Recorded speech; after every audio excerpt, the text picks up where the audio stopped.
The date is the 15th of August 1943.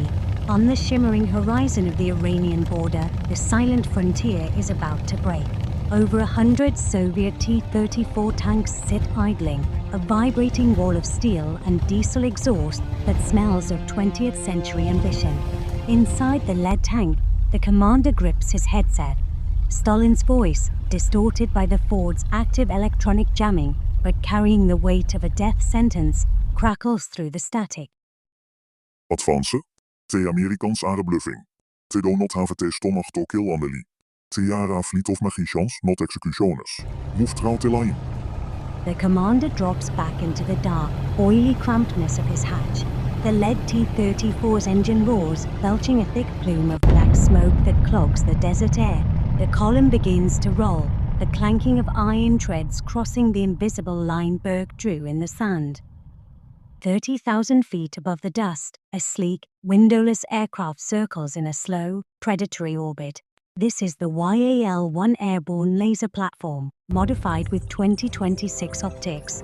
Inside the pressurized cabin, the air is cool and smells of ozone, filled with a steady hum of high-output cooling fans and the soft glow of sapphire blue consoles.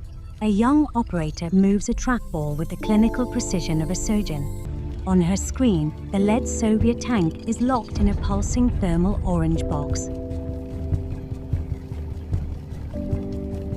Targeting the drive sprockets. High-intensity pulse. Setting. Thermal melt.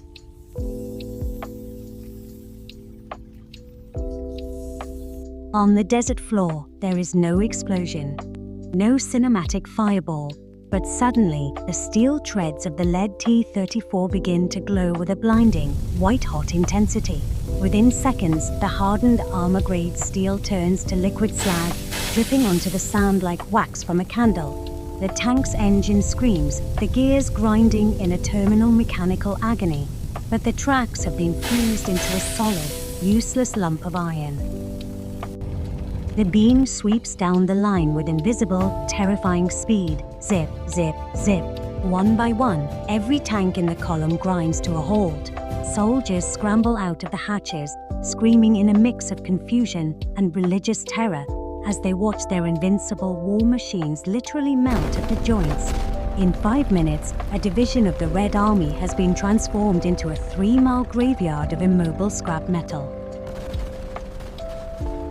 In the strategic command center of the Ford, Admiral Burke watches the drone feed. The Russian soldiers are standing in the sand, looking up at a clear, empty sky, realizing they are at the mercy of a ghost they cannot even point a rifle at. Inform Moscow. Their bear is now a statue. If they move another unit, the next beam goes into the fuel tanks, not the treads. I am done drawing lines in the sand.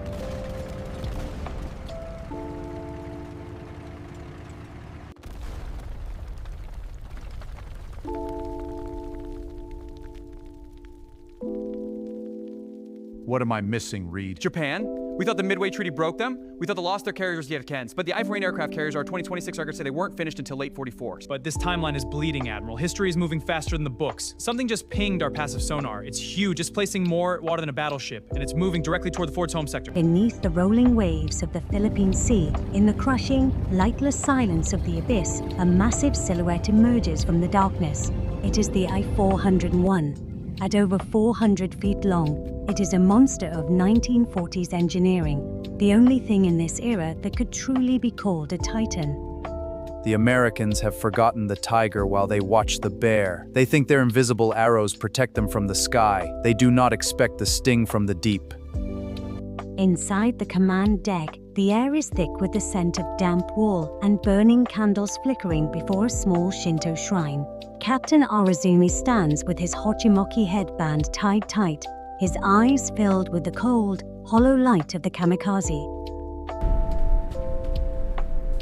Prepare the launch tubes. We do not need to win a war. We only need to sink the god. Arazumi looks at a specialized torpedo, painted a violent, blood red with the rising sun emblazoned on the nose. This is the K-10, a manned suicide torpedo, modified with every ounce of experimental high explosive the Empire has left. In the sonar room of the Ford, the rhythmic thrum of the carrier's own massive nuclear propulsion usually drowns out the CDC, world. this is sonar. But Ensign Got a Miller biological. sees something. No, wait, it's too a rhythmic. Bearing faint rhythmic 275. thump It's on deep, his digital really deep. waterfall Contact display. confirmed. It's a submarine.